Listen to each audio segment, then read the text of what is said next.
Good morning, metalheads of the internet, and welcome to something a little bit different.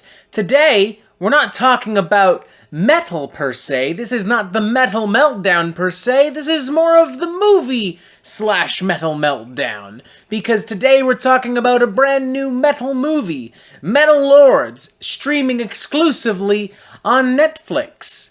Released only 10 days ago, as of this recording, April 8th, 2022, Metal Lords is a heavy metal coming-of-age story about three snot-nosed little fucking teenagers who, they're growing up and they want to be in a heavy metal band and they're learning about heavy metal and they get into fights and they want to be in a fucking Battle of the Bands competition because I guess that's still a thing in some parts of the United States. I don't know. I'm from fucking Toronto.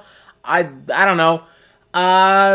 It features Tom Morello as a major producer on the film. It's written by D.B. Weiss, who is known for his work on Game of Thrones, the award-winning television show. It's produced by Greg Shapiro as well, who won an Oscar for his work on The Hurt Locker, and it features the support. It features cameo appearances from other metal superstars like the aforementioned Tom Morello, as well as Rob Halford, Scott Ian, Kirk Hammett. It's got a fucking killer soundtrack as well. Duh. Music from all of the people I've just mentioned, plus Mastodon, fucking Meshuggah, Black Sabbath, a bunch of other bands. Sounds like a home run, right? Sounds like an easy recipe for success, It's simple. It's cute, gnarly tunes, killer talent. What could possibly go wrong? Right? Right, guys? Alright, well, let's start with the good, because I do actually think there are some good things about this film. For one, I really like a lot of the kids in this movie. Which I know sounds silly, but hey, it's a coming-of-age movie set in an American high school. Your cast is going to be comprised of children, mainly. And I think most of the kids are sweet and honest and talented. I see a lot of myself in some of these kids. I relate to a lot of their struggles, and I think the actors themselves are pretty good. Jaden Martell plays the main kid, the main character, Kevin. He's very shy, quiet, kinda nerdy. He genuinely just really loves music. Like, he's a really talented drummer. He plays in the school marching band. He's in a metal band with another one of the characters, Hunter, and he plays in a pop band later on in the movie called Mollycoddle. I mean, the acting is kind of awkward, but the character is also kind of awkward. Like, he does a really good job at being the quiet, timid, loner, metalhead nerd. I see a lot of myself in this fucking kid. Like, me, teenage Robert, and Kevin would have gotten along really well. There's also Emily, played by Isis Hainsworth, and I think she's just wonderful. She's my favorite character in the whole movie. I really feel for her on a lot of levels. She's an immigrant girl. I think she's Irish, and she's new to town, she's new to the school, and she's also pretty awkward and shy and quiet and nerdy, but she also has some kind of, like, neurological disability. At the beginning of the film, I thought it might be some type of autism. Later on, she talks about medication, and I don't know, I'm now more convinced that it might be some form of schizophrenia, to be honest. I don't know what exactly is going on there, but there's definitely something, and it's handled with respect. And I really felt for her in moments where her emotions were getting the better of her, and she was getting really angry and upset and uncomfortable. Like, she tugged on my heartstrings a couple of times, straight up. I really loved her. Her and Kevin have a really nice, cute relationship, too. Like, they're just two weird, shy, awkward kids going through weird fucking shit, and they accept each other, and they love music, and they're both excited to learn about metal, and I just found that to be really charming. I really love these two. And there's another actor in the film. The character is Robbie. I don't know the actor's name, but he clearly has Down syndrome, and as such, so does the character. And I adore Robbie. He is a cute little fucking shining gem of joy. The supporting cast is filled in by some cool people like Brett Gelman, who's been on Eagleheart, Go On, Another Period, married, Stranger Things. He's talented. He gets a couple of laughs as this kind of super horny, desperate, divorced dad who has to deal with Hunter's fucking bullshit.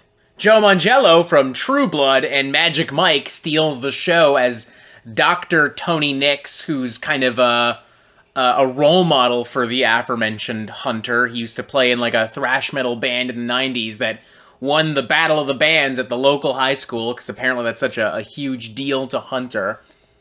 And, you know, he kind of imparts his wisdom onto Hunter, and he's very blunt with him, and I really like what he kind of brought to this whole thing. The soundtrack is really good, duh, but I'm not just talking about, you know, the songs from Metallica and Judas Priest littered across the film. You know, the actual music that the band in the film puts out is pretty good. Like, when these kids are all together making music together, it's pretty cool. They start off being called Skullfucker. Later on in the film, they change their name to Skullflower. And they do an original song in the very end called Machinery of Torment, which is honestly kind of great. And there's also a cover of War Pigs that they do in the credits, which is pretty solid too. Like, I would not object to hearing a full-blown studio album from Skullflower. These kids are pretty fucking talented. The other kid, Hunter, I don't like as much. He's just kind of a elitist fucking prick. A little bit of a homophobe, a little bit of a sexist too, but, you know, it's easy to see why he is the way he is. Like, he doesn't really have a healthy relationship with his dad, and, you know, everyone at school is a total fucking asshole to him, and the only thing he really has is metal, and he's too young to understand that there's other stuff out there, and that not everything has to be Iron Maiden and Megadeth and Anthrax and Guns N' Roses. He doesn't seem to understand that.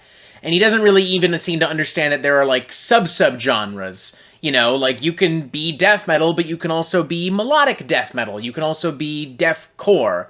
You know, I mean, there are some inconsistencies with that, but we'll get to that later. The point is, I understand where Hunter is coming from. So while I don't like his character per se, I don't outright hate him either. I'll go as far as to even concede that he has probably some of the best jokes, and that the actor playing Hunter is probably one of the best actors in the entire film. So yeah, there's a lot of stuff I genuinely like about this film. What I don't like is that none of these people are really given a lot to do, and what they are given is either really generic, really run-of-the-mill, or just not really interesting. Like, the main plot of the movie is basically Hunter is super obsessed with this Battle of the Bands competition, and Kevin kind of isn't.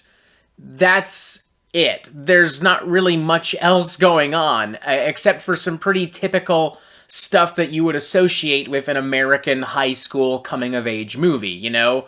There's some nudity, skinny dipping, a lot of high school parties, drinking, bullies who are way too violent and way too psychotic to be real, or at the very least be allowed to, you know, exist in proper society. Like, these kids, the bullies in this movie remind me of the bullies that I would see from, like, a Stephen King adaptation, or, like, the Shazam movie from a couple years back.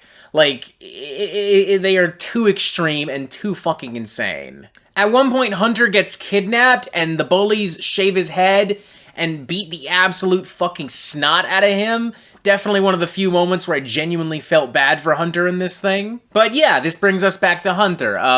As I said before, he's kind of a homophobe, he's kind of sexist, like, he doesn't really like the idea of Emily joining Skullfucker because she's a girl, and they play real metal. They don't play girly alternative metal.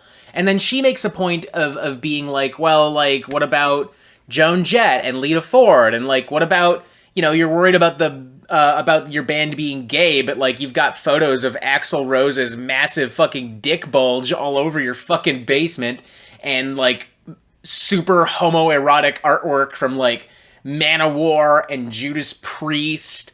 So, like, what the fuck, dude? And honestly, she's 100% right. Like, Hunter's just being kind of a dick and a hypocrite.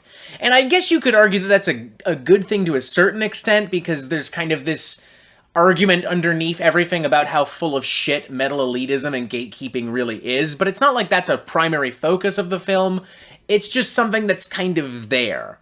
And honestly, if you decide to pay attention to that, you'll notice there are some inconsistencies with the way Hunter sees metal. Like, he calls Skullflower a post-death metal band, which A, is not real. There's no such thing as post-death metal. And B, once you actually start to hear the music they're playing, it's basically thrash metal. Like, it's not really that far off from what, you know, Metallica, Megadeth, and Testament were playing in the mid to late 80s. The big inconsistency that almost pulled me out of the movie entirely, though, is that he'll have posters for, like, younger bands and, like, some deathcore bands, and I'm like, there's no way he'd be into that. Like, there's no way this kid is into Pallbearer. There's no way this kid is into Attila. No fucking way. Nuh-uh, I don't buy it. I know that seems like a silly, weird thing to focus on, but with him being such an elitist, with that being such a huge component of his personality, I'm sorry, I don't fucking buy it. It really is the equivalent to Captain America saying, "Hail Hydra." Like, nope, I don't buy it. Don't buy it for a minute. You're full of fucking shit. It also just feels like the movie is pandering to metalheads, which I found pretty distracting. I mean, I don't think there's a single scene in this movie that isn't plastered with some kind of metal reference, where there's not a piece of metal merch or a metal song playing, where the punchline to a joke is not metal-oriented in some fashion. And most of those jokes, by the way, fall pretty fucking flat. There's also a weird sequence where it looks like Kevin is about to cheat on Emily with this other girl, and he gets kind of a pep talk from Tom Morello, Scott Ian, Rob Halford, and Kirk Hammett. It kind of comes out of fucking nowhere, and it just doesn't really make a lot of sense. It's not really interesting. It feels like the movie is just going, look, we were able to get these metal gods and rock icons into one room. Isn't that cool? Don't you remember X person and Y person? Remember when they played that gnarly guitar solo? Didn't that just blow your mind? I find it really funny, too, because some of them are just like, yeah, do it, pussy. Go cheat on your girlfriend. Who fucking cares? Like, that's more or less what Scott Ian says. And then Kirk Hammett's kind of like, hey, man, we've all been there. We've all been on the road. We've all done drugs and been unfaithful. It's not for us to fucking judge. And it's like, bro, this is the worst possible advice anyone could possibly want. What the fuck? I hope to fucking God, if anything happens to anyone in your family, it's not fucking Scott Ian or Kirk Hammett that shows up to save the day, because they ain't gonna do shit for you, apparently. The movie doesn't really end in a super satisfying spot either. Like, they lose the Battle of the Bands, and Hunter's fine with it, but not much really happens after that. Like, they're just hanging out in their basement, they're like, alright, let's jam, and that's it. Credits just roll. I mean, there's a Black Sabbath tune in the credits, but you know, that's it. I'm pretty sure y'all have heard War Pigs at some point in your lives. It's not that big of a deal. There's also like a weird sequence where Hunter is sent to rehab for a metal addiction, which obviously is nothing. And even the doctors admit that it's nothing, but they keep him there regardless because of some bureaucratic nonsense. But then Kevin breaks him out of rehab, and I can't help but think to myself, Kevin, that's really fucking dangerous. Like, you could have let some seriously, like, diseased people out of there, like motherfuckers who are this close to just giving in to their desires and doing buttloads of fucking crack, cocaine, and God knows what. Like, this is pretty fucked up of you, Kevin. And weirdly, the doctor's just kind of fine with it. He even gives Hunter a guitar pick, and he's like, yeah, go kick ass in the name of metal or whatever. And it's like, bro, what the fuck? These kids basically just did a jailbreak. Like, what the fuck? Thank God Hunter's not actually an addict, or else you would probably lose your fucking job right now. So yeah, not a horrible movie by any stretch, but not a great one either. It's ultimately, despite, you know, what its love of metal would have you believe, a very straightforward, slightly stupid kind of American high school coming-of-age movie. If the movie was heavily focused on Emily, Kevin, and Hunter, I could picture this being stronger, but the movie just wastes too much time pandering and doing the stupid, generic coming-of-age high school nonsense. So, for me, 2.5 out of 5, it's just okay. Check it out if you're bored. And that's it. I literally have guests banging on the door, so I'm gonna go. Goodbye. See you later. Press this button. Hope you enjoyed something different. I'm sorry I can't talk about this more, but I literally just had a guest bang on the door. They're waiting outside for me right now, so feel free to discuss this further in the comments. I know I sure as well. I know, I'm coming! See, that's them there. Goodbye. Press this button. Alright, cheers. Fucking hell. Fucking impatient fucking sons of bitches. God forbid I try and talk about a movie. Alright, see ya.